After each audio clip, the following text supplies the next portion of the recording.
So what are two stocks that you can put in your watch list to kind of ride the recovery phase? And in fact, over the past few days, we have seen some strength coming in back in these two counters. So there could potentially be a bit more upside if we were to kind of break above some of those key levels.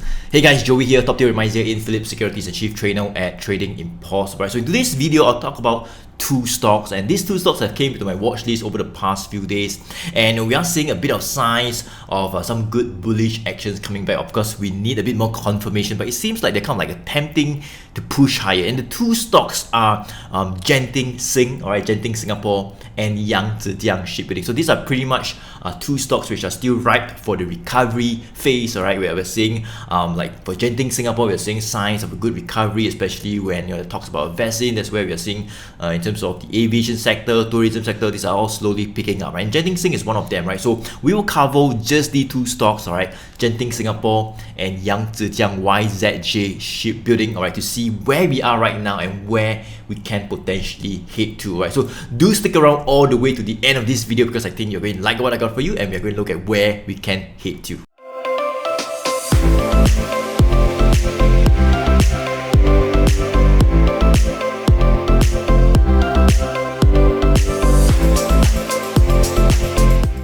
So guys, here is Genting Sing, alright, Genting Singapore, currently trading at about 0.905, and the time now is about 4:18 p.m. It's the 12th of March, Friday, alright, and the market is about to close soon, okay? So this is Genting Sing, alright, so it kind of came to my watch list over the past few weeks after a bit of consolidation. So let's take a look at where we are right now, right? And okay, maybe before that, let's take a look at where we were just over the past 2-3 years. You can see that we're pretty much in a downtrend, alright, since like 2017, 2018, even before the pandemic has hit. Of course, when the pandemic hit right over here, it went all the way down to about 50 cents, kind of rebounded from it, right? So let me just go ahead to draw what I call this downward sloping. In fact, I can just draw it right over here. This would be what we call a downward sloping channel resistance line, right? So this is pretty much like in the downtrend. You can see we're pretty much in the downtrend since like 2018. Prices were pretty much consolidating below this red line, all right, until it went all the way down. And somewhere around here, I would say somewhere around November, when there were talks about a vaccine, and that's where we started to see like the banks, SIA and all that, the tourism sector, aviation sector all started to recover, and Genting also kind of like rebounded pretty well, alright, quite good, alright, kind of rebounded above this 75 cents resistance level that kind of coincides with this downward sloping channel resistance line. So kind of rebounded from there, and all this while is pretty much above this line. It's kind of like above this downward sloping line. So that's a good sign that the trend might kind of have turned from like a down, alright, since like 2018 to potentially moving up, or like kind of like beginning to move up, right? So this is what's happening. So we kind of broke above this downward sloping red line somewhere in November when there were talks about a vaccine. Then what happens was it began consolidating sideways. So not much of a move. In fact, it was really boring. Let me just go ahead to draw another what we call a horizontal resistance line right over here. You can see it was pretty much just consolidating from like 0.82, maybe about 80 cents, 82 cents right over here, to 90 cents. So it's like 82 to 90 cents like for the past like 4 months. Look at this, up, down, up, down. And this is what is happening, right? So it was like moving sideways, and the 20 days moving average, you can see this 20 days moving average was like pointing up and kind of like flattened out right over here. Over the past like 2-3 months, it was like flattening out because it's like moving sideways in the short term. But what about the longer term, guys? That's the most key. I think a lot of people are asking, is it time to kind of get in, to kind of catch the reversal like SIA and all that, right? So Genting is definitely one of them that we are seeing signs of a good reversal, right, slowly taking shape in terms of the mid to long term, right? Why do I say that? Look at this right over here. The red line, look at this. The red line was pretty much all the way down, all right, below the blue line, the 200 days moving average. And look at this right over here. Somewhere, as I mentioned, somewhere around like January, just somewhere, November, we broke that channel resistance line, but somewhere in December, January, this red line, all right, the 100 days moving average has kind of crossed back up above the 200 days moving average blue line. And you can see that these red and blue line, are they both like pointing up? Yes, right, they're pretty much both pointing up right now. So in terms of the longer term trend, there are some signs of a good reversal slowly taking shape. Of course, we want to hang above some of those good support levels like this 82 cents. So yes, we kind of like rebounded from the 82 cents over the past 4 months, and that's where the 100 days moving average line is as well. Look at this, right? That's where it kind of rebounded from the 100 days moving average line here, right? But more importantly, I want to share with you that over the past few days, right, I started to see it kind of like attempting to break that 90 cents level. 90 cents is key, right guys? 90 cents is key.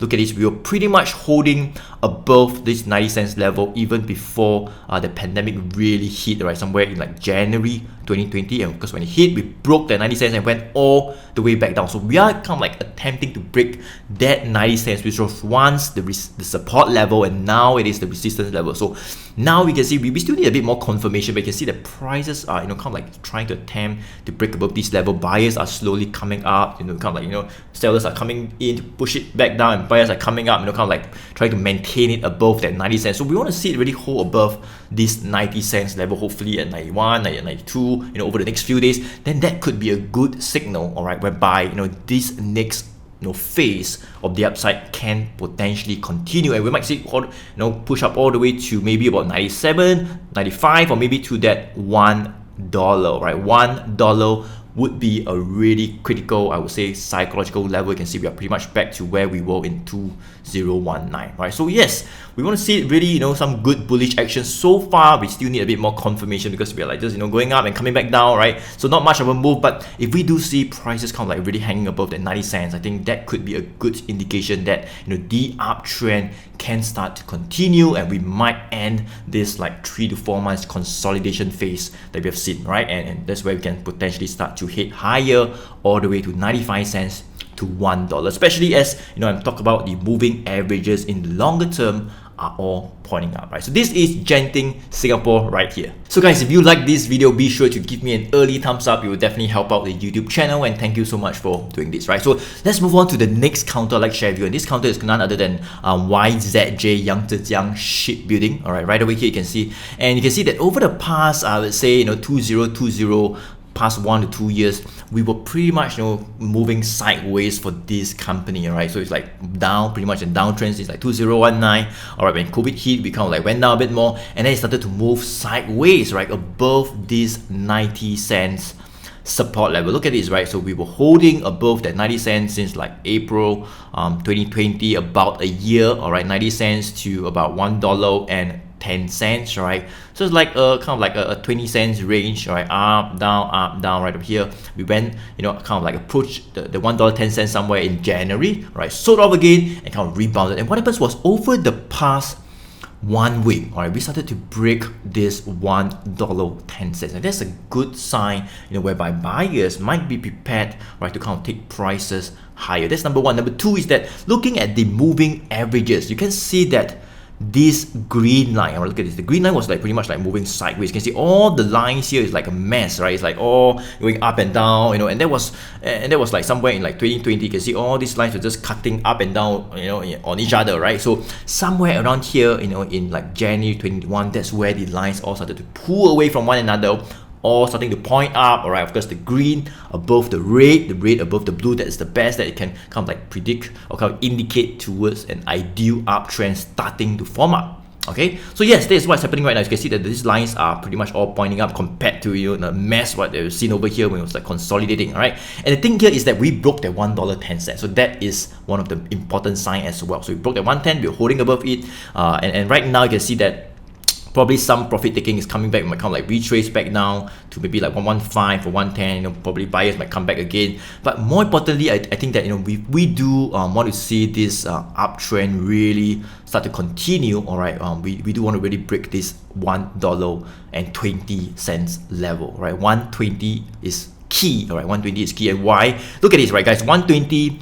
Just even before the pandemic hit, somewhere in like January, we were kind of like approaching this level. We went sort of all the way down right away. So now this resistance, look at this, it was originally the support as well, somewhere in 2018, the support level, the resistance, and now we are back to this resistance, guys. Can you see how coincidental this is right now? All right, so if we do break this $1.20, so haven't yet, guys. So we haven't yet. We want to really see some good action. So I'm kind of like hoping that you attempt to break it. All right, but you can see like today it is still like about 1.19, 118. Not really. Maybe next week we'll see how it goes, right? But if we do see some really good actions, with it breaking that $1.20, that's where I think we can potentially see our targets revise even higher to that $1.30 to maybe $1.35. cents. Look at this, why 135? You can see this is pretty much where we were somewhere in 2019. This is a bit of a head and shoulder pattern before it broke that 135 and went all the way down, right? So this is the support turn resistance level that we can potentially hit to, all right, if we were to break that $1.20, right? So this is 𝐻𝐚𝐻 shipbuilding that have came into my watch list over the past 1 week. We are seeing some good signs coming back. So hopefully we see some good actions over the next few days or next week as well, that can lead the recovery even more. Okay, so this is 𝐻𝐚𝐻. Yes, guys, there we have it. We have covered just these two stocks, Genting Sing and 𝐻𝐚𝐻 shipbuilding. So I hope that you have enjoyed this video and taken note of some of the key levels and potential upside targets that we can hit to. Alright, so if you like this video, be sure to give me a thumbs up. It will definitely help out the YouTube channel. And of course, if you have not yet subscribed, alright, be sure to smash the subscribe button so that you will be alerted to any videos like this, right? So thank you so much for watching. Joey here. I look forward to see you in another video whereby we're sharing about more stocks that you can put in your watch list or kind of like KIV or kind of like monitor them as well. I'll see you soon.